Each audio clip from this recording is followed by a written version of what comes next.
Greetings, urban farmers, gardeners, and healthy food visionaries. Greg Peterson here, and welcome to another bonus episode of the Urban Farm Podcast, where we bring you conversations with experts in fields related to urban farming and dive a little deeper into some of the important issues of our times. Growing plants that thrive in your yard is a lot easier than you think. It starts with saving your own seeds and letting them remember what they already learned. Just text SEEDS to 33444 or visit iwanttosaveseeds.com and you will receive our free webinar about why seeds matter, why saving them is easy, and how to save your own. Today on this bonus podcast, we have a familiar voice as we talk with Bill McDorman about seed patenting and more. Welcome, Bill. Hello, Greg. Hello, everyone. We're going to talk seeds tonight, and I'm very excited about that. Well, for people that may not know who you are, Bill, why don't you introduce yourself? Tell us, who you are, what you're up to these days. Who am I?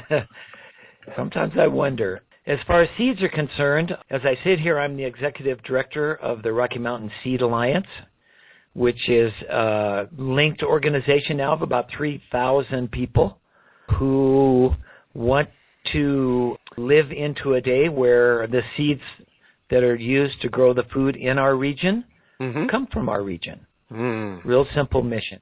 Yeah. Turns out we're a long ways away from that, and it's a pretty complicated thing, but that's what we're trying to do. I'm the former executive director of Native Seed Search, and before that, I ran my own bioregional seed company. We're at 28 years. I ran Seeds Trust High Altitude Gardens, and so over that period, I learned a lot and listened to a lot. If you think about it, that was before the internet. So in the early days, it was a paper mail catalog. All of the feedback, a lot of it for a lot of years was phone calls.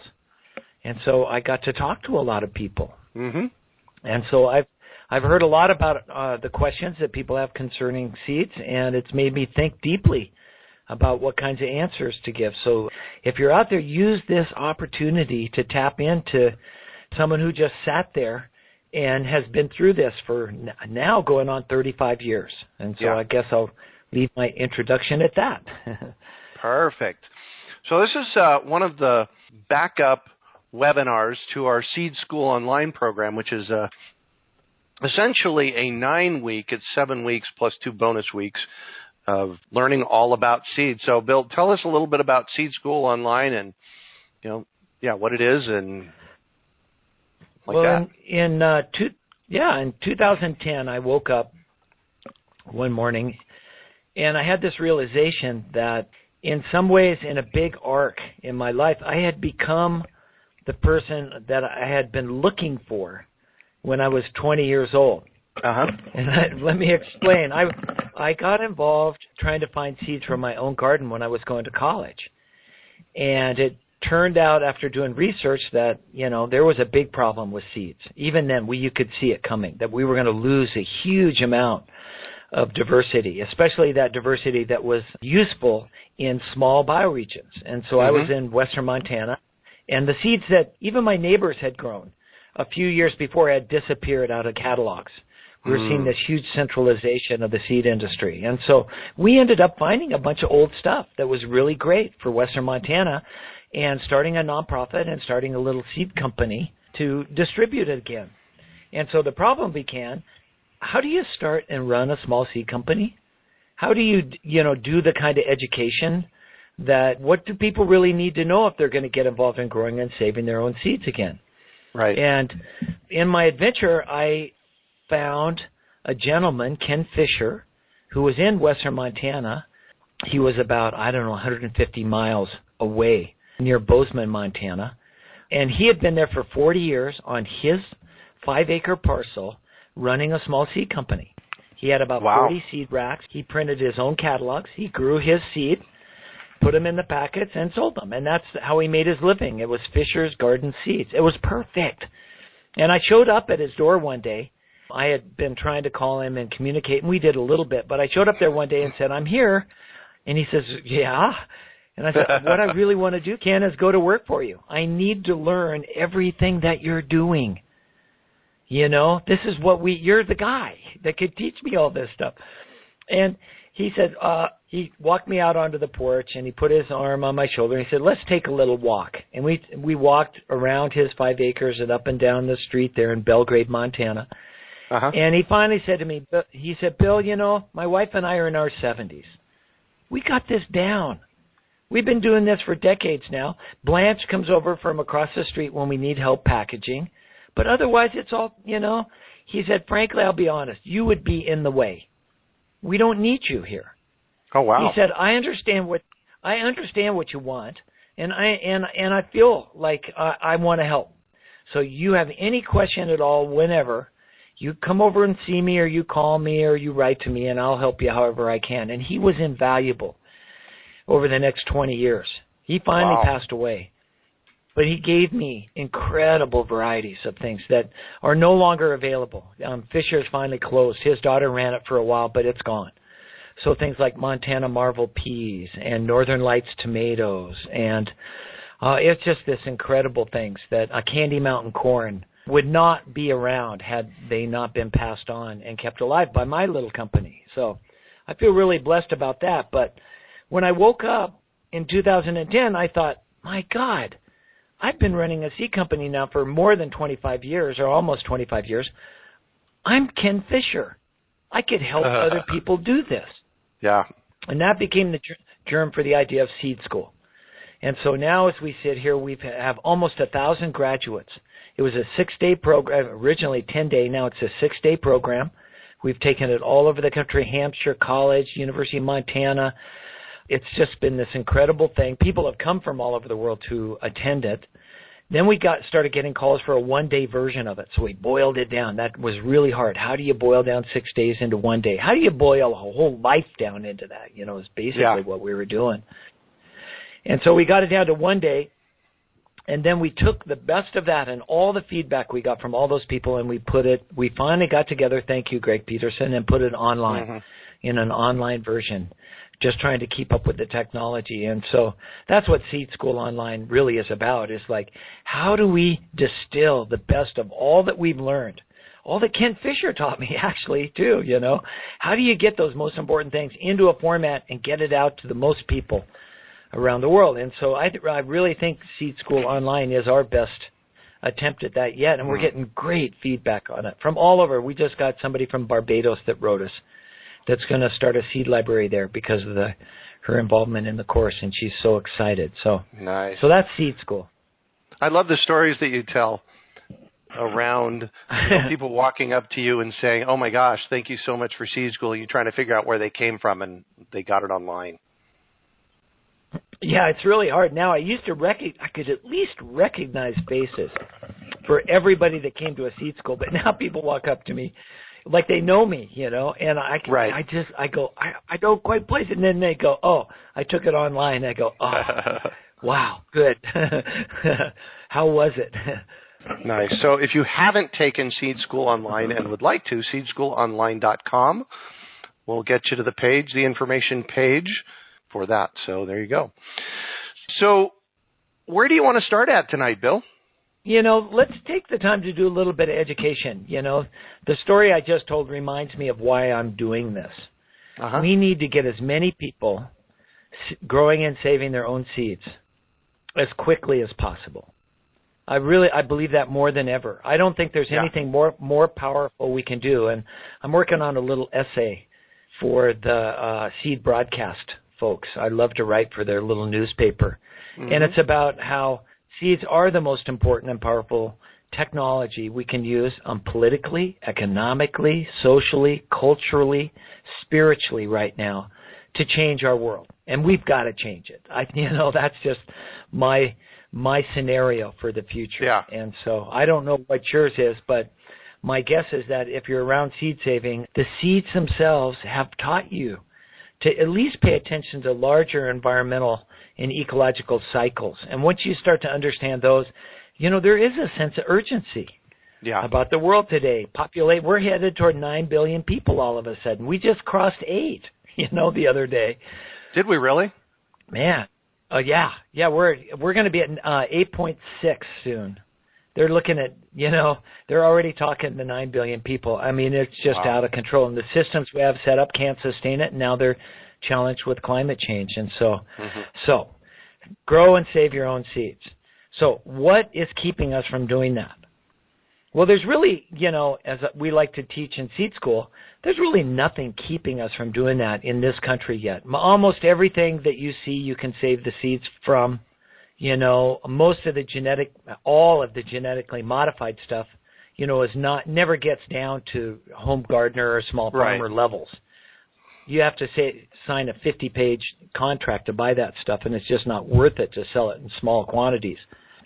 And so we've been left with the rest of it. And so there's been a big debate in the seed-saving world over the last decade or so, especially about, start with non-hybrid seed, start with open-pollinated seed, because it's easier, and it is, and it's really incredible. And some of the landrace varieties that we've been left with are true treasures.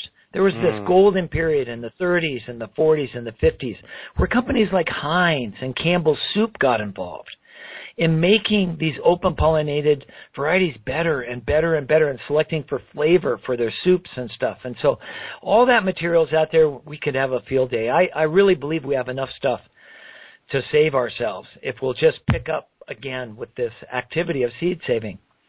What we teach in our seed schools now, though, is that you can save seeds from hybrids. We can de-hybridize everything also. I mean, it takes a little bit more work. It's a little bit more advanced, but there's been a lot of work done by companies, especially in disease resistance. And so, around curly top or late blight or early blight in tomatoes, those sorts of things. And there are parts of the country now starting to experience those again. And new diseases are moving in everywhere. The disease pressures with climate change are on almost everywhere.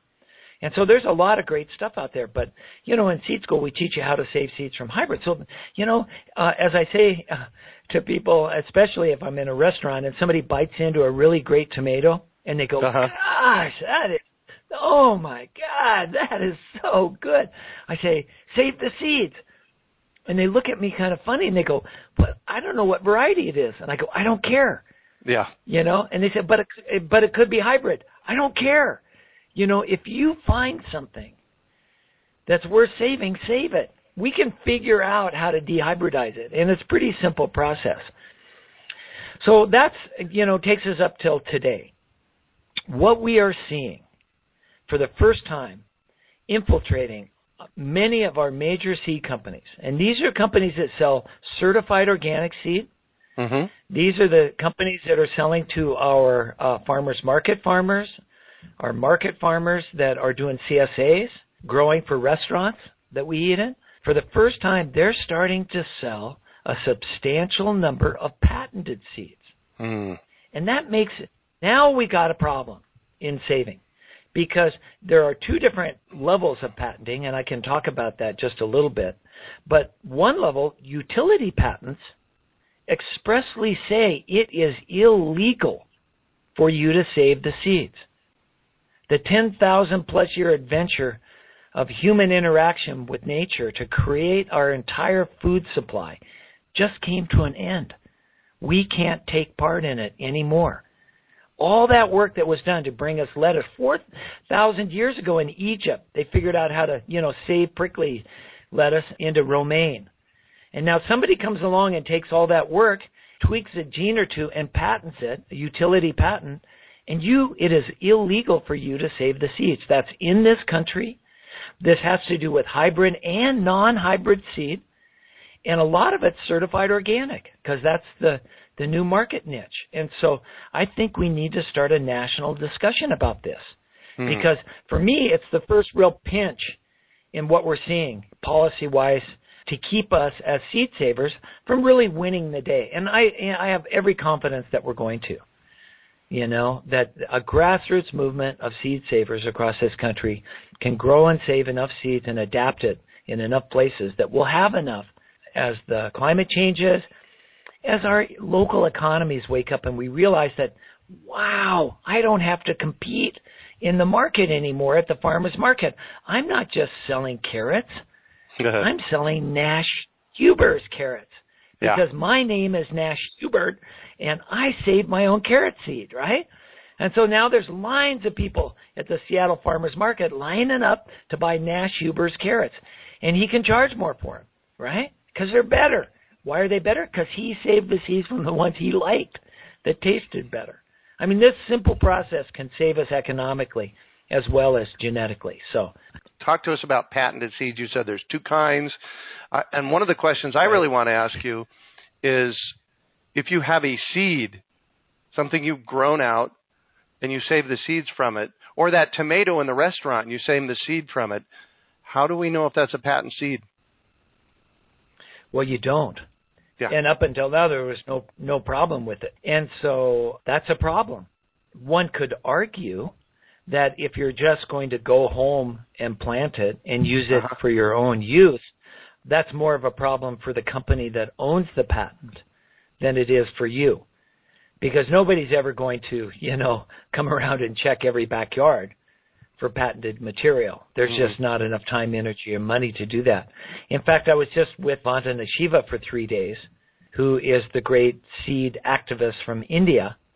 And she was telling me India is where get this, Greg, half of all the world's farmers live.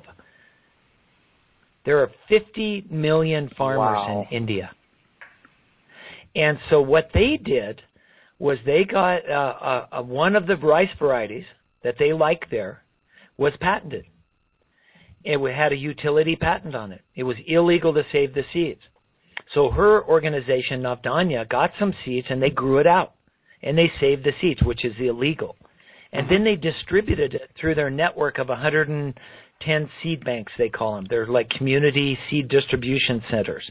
Wow. And this is public knowledge? She told me the story. Up to 10,000 farmers got these patented rice seeds and started growing them. And along with the project, they passed out postcards. And the postcard said, I have your patented variety. It was distributed to me through my community seed bank. I am growing the seeds and saving them and further distributing them to the farmers around me. And they mailed all these 10,000 postcards to the company saying this.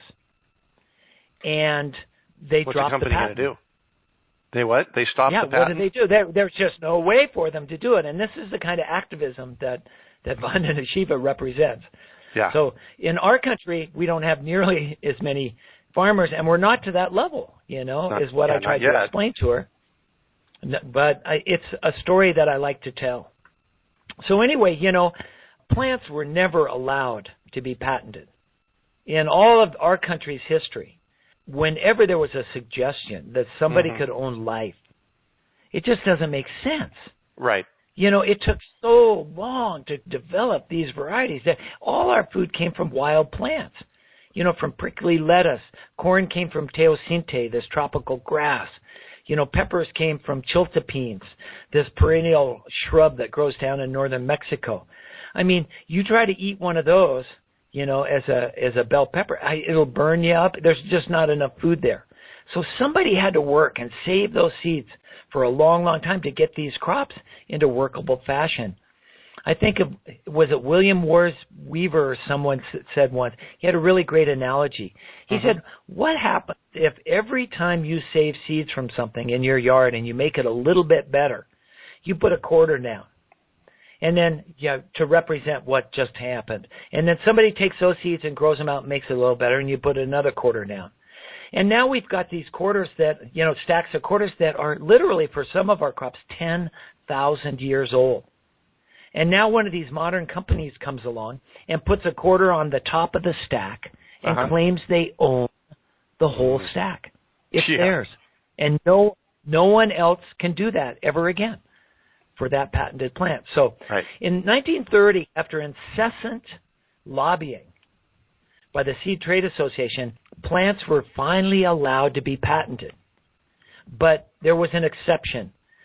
Plants that produce seeds, and seeds could never be patented. This was in 1930. It was only plants that were being cloned for fruit trees and for flowers that could be patented. That was the compromise they made. And that lasted clear up until 1970. during the Nixon administration, when for the first time they allowed the patenting of seed-producing plants. Mm-hmm. But again, they put an exception in there. It was illegal to sell or distribute the seeds that you saved from a plant that was patented. They called this a Plant Variety Protection Act, and it's known as PVP patents. You could save your own seeds and use them. Farmers have always done that. That is a human right. If you grow something, you can save your own seeds and plant it. And that had to be in the Plant Patent Act in 1970, or they never would have passed. It was just unthinkable to take away farmers' rights to save their own seeds. In 1980, the Supreme Court ruled that literally anything under the sun could be patented. This was a famous case, Diamond versus Chakrabarty. Chakrabarty was the guy who had genetically modified a bacteria to eat oil. Oil, I remember that. His plan was, dump it into the ocean and eat up the oil spills. But it started eating other things, like the oil on the ships that were carrying this stuff, and it was like this. It almost turned into a scientific nightmare. Anyway, he won a suit, and they allowed him to patent it. And anything could be patented under the sun. It's really interesting that Clarence Thomas was the deciding vote in that case on the Supreme Court, and he was a former attorney for Monsanto. So you can kind of see how this all got lined up. All right. So anyway, since that day, we've had so-called utility patents. All you have to do is really show that it's useful, that it's uniform, that it's different, it's unique, and you can get a patent on it. And so since 1980, there's just been this avalanche of not just plants and plant varieties, but plant characteristics that have been patented. And that's what we're struggling under today. Now those are coming into our seed catalogs that we all know and love, and the companies that certainly I grew up with that made possible the local food revolution in this country. And all of a sudden, nobody's talking about it. It's hard to find the patented plants in the catalogs. And I've got several examples. I'm working on a little article where some of the varieties aren't even listed as patented and are being sold in some of the catalogs. And in the defense of the companies, they're saying, well, they weren't patented when we first got them. The patent had been applied for, and we just hadn't gotten the update, so we hadn't updated our catalog or our website yet. Right. Well, that becomes, if I write something, so let's talk about copyright law or patent law just real quickly. And that is, if I write something and don't put a, Circle C, copyright by Greg Peterson, The Urban Farm, 2017, that's putting notice on that article that somebody can't copy it and use it. Right. And it becomes my responsibility to manage that. So I'm assuming that it becomes, given that standard way of being in the Patent and Copyright Office, that it's the seed company's responsibility to make sure that the seeds are marked as patented, and then if somebody, steps on that patent, it's the seed company's problem to go after them. Because that's the same way it is for me with, copyright and trademark. Right. Yeah. Right. Well, I've been having an ongoing conversation with one of the companies, and they don't see it that way. Because first of all, virtually all, not all of it, but virtually all of the utility patents in the catalogs that we would know the names of in this country were developed and patented by other companies. Yeah, almost none of the seed companies that we know and love grow their own seeds, or very much of their own seeds. Up until really recently, and those are small entities. Don Tipping at Siskiyou Seeds is trying to do that and has a vast majority of his seeds are being grown by him or people he knows right around him. Same with Casey O'Leary at Snake River Seed Co-op, Rowan White Sierra Seed Co-op out in California. But we've just seen the rise of that in the last less than 5 years. Let me stop you here because what you're talking about, these people that you're talking about, are they patenting seeds or not? No, these people aren't. Great. I wanted to clarify that. Right. This is a new generation of seed distributors that are really bioregional, which is what I subscribe to. In other words, they want the seeds from their regions to come from their regions. And so much of the utility patented material, not all of it, there's some companies doing it in Salinas, California, but a lot of the stuff, especially the certified organic seed that you see that's patented, is coming from Europe. And the companies, the seed companies that are producing it in Europe are actually owned by chemical companies in Europe. I mean, the whole thing is just this, and it's hard to find your way through it.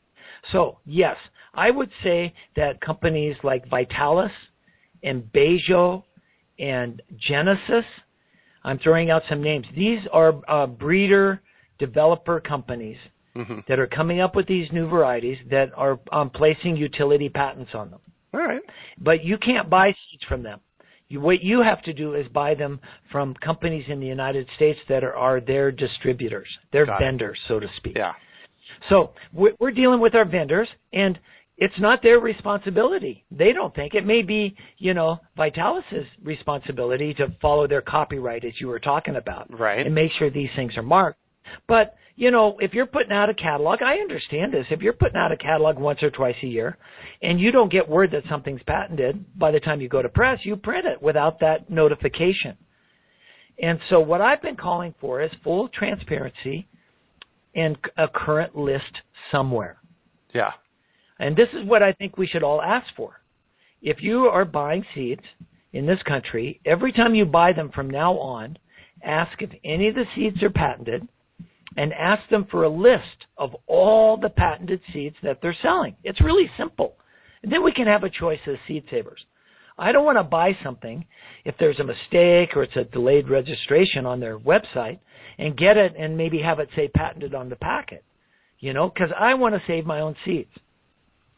So at this point, if you want to be on the up and up, I think all of our vendors need to be on the up and up and be fully transparent about this. And they're far from it, at least at this point. And so I'm still doing research. I'm not going to mention names of the companies yet because, they're all great people. We love and we need them. We need this new emerging local food, medium-sized level of agriculture to feed ourselves. I mean, it doesn't have our own seeds in it yet, but we're working on that. This is a big transition. And so just understand the difference also then between PVP patents. These are, if you buy something, and I've got, I found an open pollinated, certified organic pepper, and I think I found it was at High Mowing Seeds, that it has a PVP patent on it. Hold on. Organic, open pollinated. Wow. Sweet pepper. All right? It has a PVP patent on it. So what that means, to go back to what I talked about in the beginning, that means you can save your own seeds. And you can even use it in a breeding program on your own. All right? You cannot legally resell them or give them away without permission of the company that holds the patent. But, in opposition to that are utility patents. And let me read a little bit of the language. It says seed can only be used for crop production. They cannot be used for seed saving, replanting, resale, giving away, or use in any breeding program. All right? In a sense, you're not buying them. You're leasing them to grow a crop. They're not yours. And that's a huge change. So ask if your vendor has a list of all the patented seeds. Find out which ones are PVP and which ones are utility. And then we can go forward and make our own decisions. And I think we should leave it at that. But we need that kind of transparency right now. I think we really need it. Yeah, absolutely. So let's see. I have a question here from Nan Fisher. Welcome, Nan Fisher. She says, Bill, do seed companies have to disclose patented seeds? That kind of goes to what we were talking about, but kind of dig into that a little more. In order to distribute seeds legally, to sell them, you probably, most states, not all of them, but almost all states now have what is known as a seed labeler's license. You need a seed dealer's license, and you need a seed labeler's license. Were those the two I just bought for our seed up? Those are the two you just bought from Arizona. Yeah. And there is specific language that is passed. It's codified legal language in the Arizona statutes that tell us what those rules are, what you have to label and what you don't. And my guess is that this is relatively new, and it's not necessarily in the language of these labeling laws. And there's not going to be any other seed police that comes along and check on these guys. And certainly, from my discussion so far with some of the catalogs is that, they're doing their best, and they don't really care at this point if every variety in their catalog is accurately labeled. They said, we'll do our best, but again, we can't update our web page every day, and we certainly don't print our catalogs every day, so there could be things in there that are patented that are not labeled correctly. And we'll do our best, and we think that that's legal.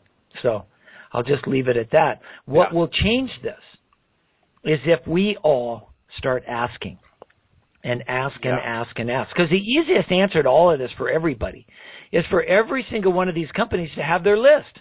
Right. These are the patented varieties we sell. That way right up front. And they could update a list easily and have it available for everyone. They just don't think it's important yet. What's the big deal? We've been doing this, why not pay people? These guys spent all the money to develop these varieties. What's wrong with them owning it? Right? And there is something really wrong with it. As I said before, it just goes against the grain of everything that's ever happened with humanity. And it's had this other side effect. When you have something patented, a variety, you can show that as an asset on your balance sheet for your corporation. You can make your corporation worth more.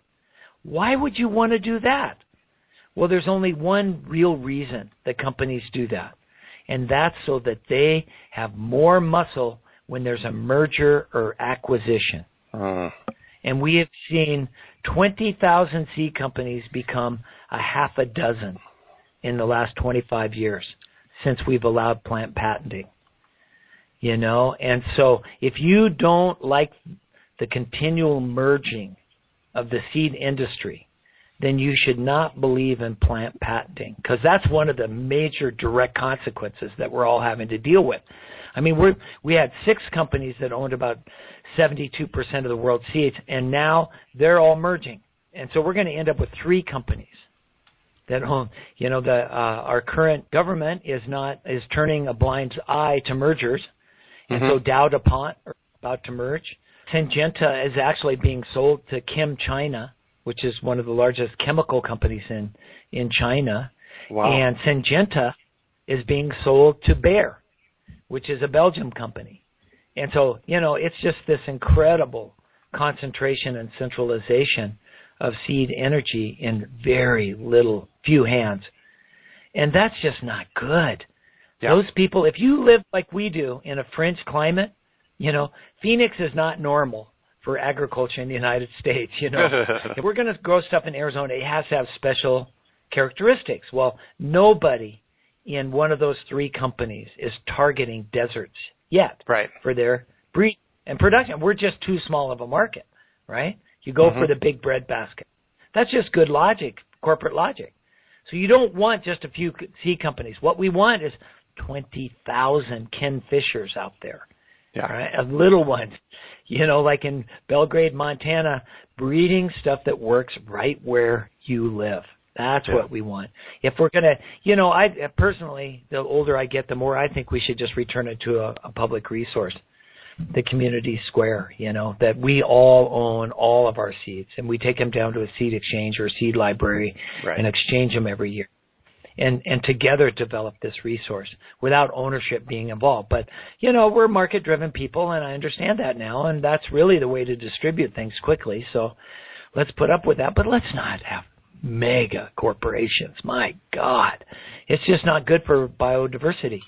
Well, and I think, so, talking about biodiversity, we have in this country, we have very, very few farmers here.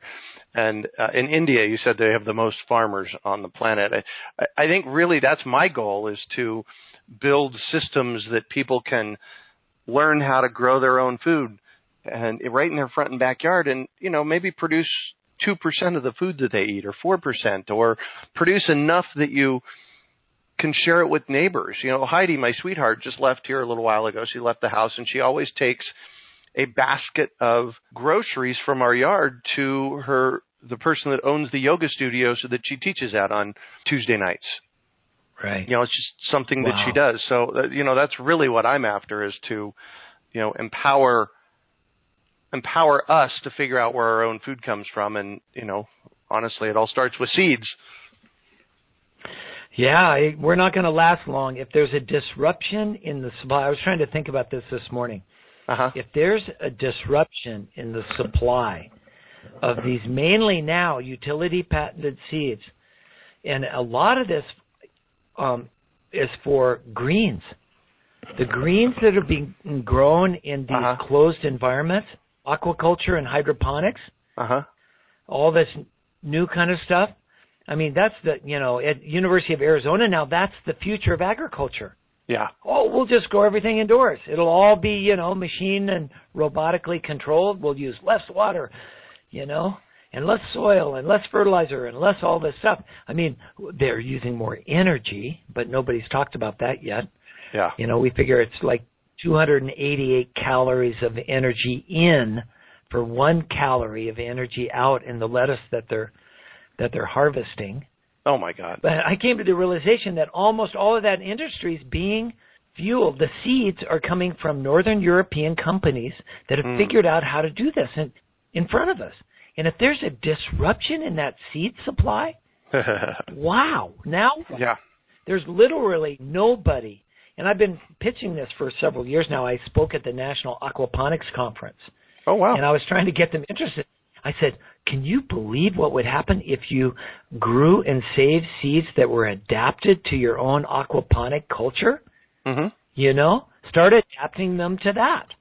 That's your environment. Yeah. And so you have aquaponically produced and aquaponically adapted seeds. Who would want those, right? Yeah. And so I just thought it's a really great market, but that has yet to develop. So we'll see. Well, and when you talk, I just want to address this since you brought it up. You said a disruption in the supply. Now, we are not talking about end-of-the-world scenarios here. We're talking things as simple as a power outage or a trucker strike, both of which have happened in the last 10 years on the planet. About 5 or 6 years ago, I'm not remembering the specifics of it, but there was a trucker strike in the UK, and food stopped moving. Yeah. And in 2011, there was a 3-day power outage in September in San Diego County. Now, those don't specifically, impact seeds, but it impacts food. So we're not talking, could impact seeds. It could, absolutely. Yeah. We're talking things that could happen, a storm, or things that could happen on hey, how about this? They have a seed, imagine this scenario where they have this, this doomsday seed vault, and they go into it once every 6 months and they find water running through it. Oops. By the way, that's not permafrost is melting? Yeah, the permafrost is melting. That actually happened. Yeah, it did. Well, it's like if your seeds are coming from Northern Europe, think of all the things that could happen there. Mm-hmm. I met a farmer from a farmer's market a couple of summers ago. I think it was in Wyoming or Montana. And he said for some reason his seed order got mixed up and it was delayed 3 weeks coming from the East Coast. Mm-hmm. It just didn't show up for 3 weeks. Well, if you're from the Mountain West and you only have a 90-day growing season and you just lost 21 of those days because your seeds didn't show up in the mail, major disruption. Yeah. Major disruption in his cash flow for the summer. Yeah. He just doesn't have a whole lot of time to grow stuff to get it to the farmers markets. And so it's even a delay in shipment is what, could be possible. I mean, it's just such a fragile system. And the sad part of that is that, you can build in resilience and redundancy in seed production and food production if that's your goal in your region. And that's what we need to get back. I mean, we had such an elegant system at one point in this country. So, this isn't even pie in the sky dreaming. This is what we had 2 generations ago in so many ways. This is what many places in Europe have reawakened to and figured out. I was in Crete, and every little cafe I ate in, I would ask, and I try to get somebody to explain to me. And virtually everything I ate in that cafe was grown within 200 yards of the cafe. Wow. The olives were their own olive oil. They were growing the wheat. They were picking the green to make the that it was vlitos, they called it, which was in their spanakopita. They had the red wine that they made from their own grapes. I mean, it was just this incredible. I mean, and if their particular little plot went down, their neighbors all had it. I mean, it was just everywhere you went. It was all fresh and local. It was just incredible. The quality, you just couldn't. I mean, that's why we really should be thinking about this, or the positive reasons. It's just better. Yeah. It's so much better. I want to talk about something that you and I talked a lot about this weekend. So just full disclosure, Bill and Belle and I spent the weekend together hanging out. And we talked a lot about grains. And we actually filmed a quickie video. Quickie means it's not real professional. A quickie video of us harvesting I guess we didn't actually harvest the corn seeds, but we got the corn seeds. We cooked the corn seeds. We ground them up. We made them into tortillas. Why don't you tell us about that process, Bill? Because it was amazingly simple. Well, it's really why we have civilizations in the Western world. The Inca, the Maya, and the Aztec were all corn-fueled civilizations. Without corn, they wouldn't have happened. That's where the majority of the calories and nutrition came from. And so they figured out a long time ago that if they cooked their dried corn with ashes, whereas we know now in a really alkaline solution, that it would dissolve the pericarp, the outside layer of skin off the corn kernels. And when you do that, it releases the flavor. And then we only found out later with modern science that it releases the B vitamins and allows those to be digested. So corn becomes a more complete food. Yeah. And so that process we know today as nixtamalization. Nixtamal is an Aztec word. I just heard this the other day. There are 1 million people in Mexico that still speak the original a dialect of the original Aztec language. Do you realize that? Wow. They have X's in all the words like nixtamal. Anyway, so if you have not had nixtamalized corn that's fresh ground, what we're finding out now is maybe up to 40 to 45% of the nutrition in a grain kernel, and that includes corn, can be gone 24 hours later because of oxidation, after you break the shell, so to speak. If you have fresh ground, nixtamalized corn, you're walking into a world like none other. It is just this vibrant, incredibly satisfying and flavorful food. And so that's what we did. We boiled dried corn seeds. All I did was bring it to a boil. Instead of using ashes, I used 3 tablespoons of cooking lime. It's calcium hydroxide. In Mexico, they call it cal. You can buy it at feed stores in the United States in 50-pound bags sometimes. We found a product on the shelves in some stores called pickling lime that we use. And so, it's a cleaner way of getting that alkaline solution.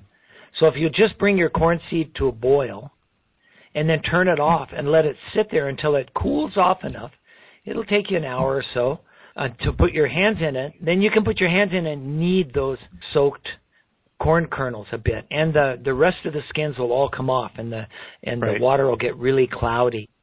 And so what I do then is rinse all that off, and I put those kernels back in the pot with some fresh water, and then I'll cook it for 2 or 3 or 4 hours, depending on where I'm cooking it. My favorite is our solar oven.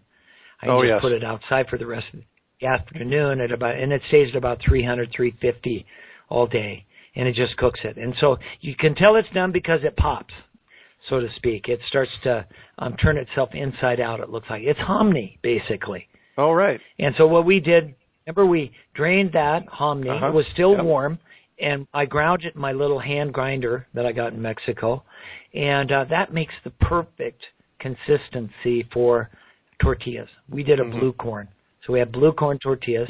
Have a little tortilla press after that. I put a little bit of salt in it to flavor it, but otherwise you don't need anything. You don't need any liquid or anything.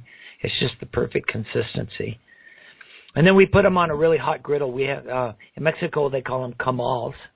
You want it really hot because if you think about it, the corn's already cooked. Oh, so right. all you're doing is putting those black marks on it, that make them look like tortillas, and that's what really gives it flavor. So, 20 seconds, 20 to 30 seconds, maybe 45 seconds on each side, and those babies are done. Wow, what a great. If you have done this, you know what I'm talking about. If you haven't done it, you're in for a treat. Yeah. I mean, we taught a seed school at Rama Navajo Reservation I think it's on the Arizona-New Mexico border.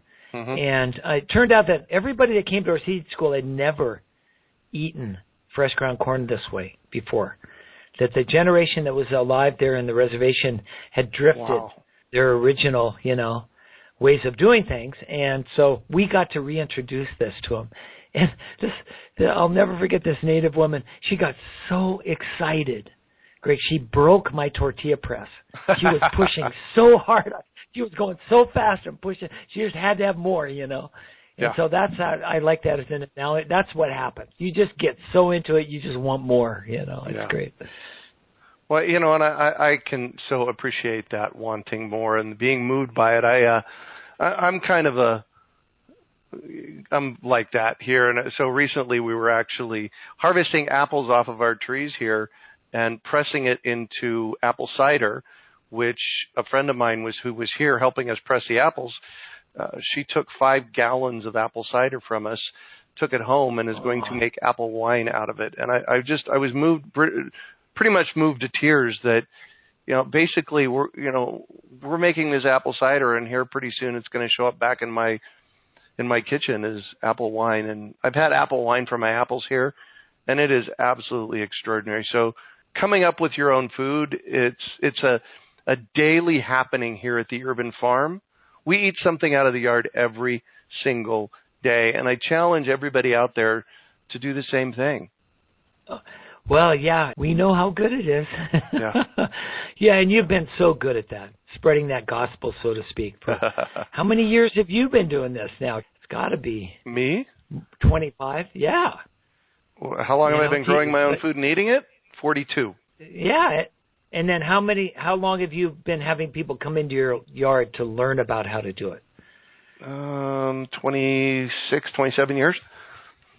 There you go. Yeah. See? Yeah. Well, it's what I have to do. I am so incredibly blessed. I get to do what I'm called to do every day. Wow. So. Well, I was so moved by your dream a few years ago to do, when you came up and said, oh, I have a good idea. Let's do 10,000 urban farms in Phoenix. In Phoenix, yeah. And at the time, that just seemed like there were, you could count them on one hand. Yeah. Maybe. Of people that were really into this in a new modern way, that they really wanted to learn how to take care of themselves again. And so how many of them are there now, do you think? I would guess that there are several thousand of them. People, and here's what I tell people. It's really simple. Grow food, share it, and name your farm. That's what I'm talking about, because farmers grow food. So if you're growing food and sharing it with somebody, you can call yourself a farmer. Go for it. And it really invigorates the local food movement. And calling your farm something, it builds that infrastructure out in cities. So, yeah, the most important piece right there, as far as I'm concerned, is, make a name for yourself or your food. Yeah, if the city of Phoenix was smart, they'd have a registry and charge you a permit to be able to name.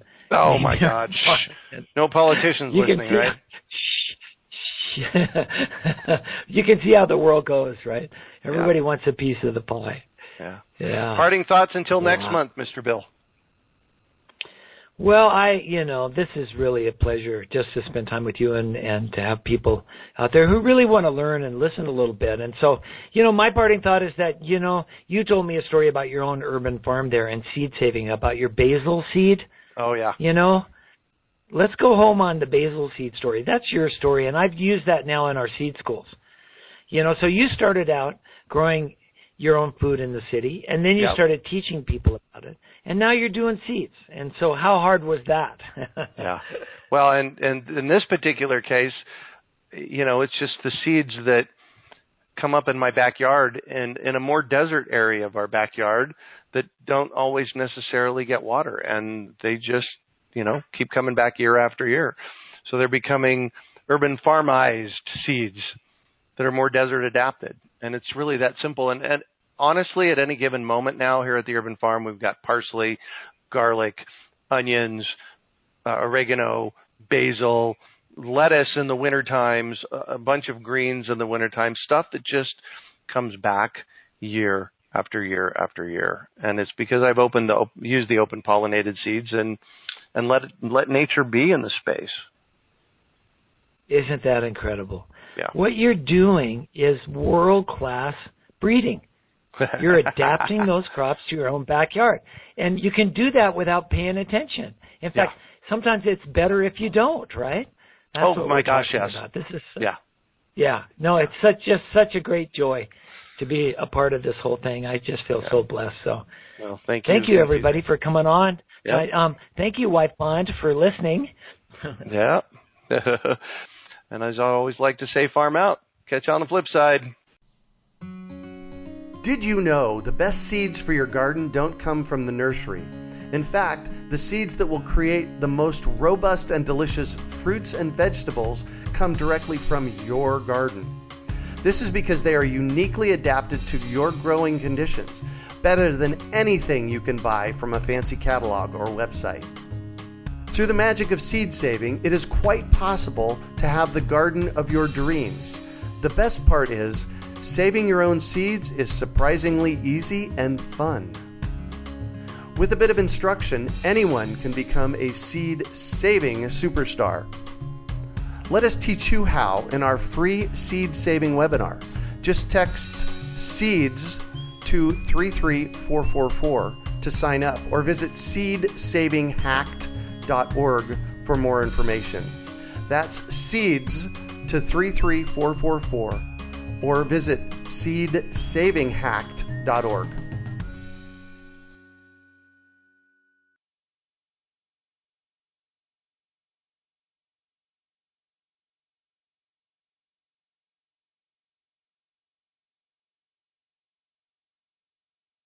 We hope you enjoyed today's episode of the Urban Farm Podcast. Remember to listen 3 days a week for tips, advice, and resources to help you on your journey with urban farming.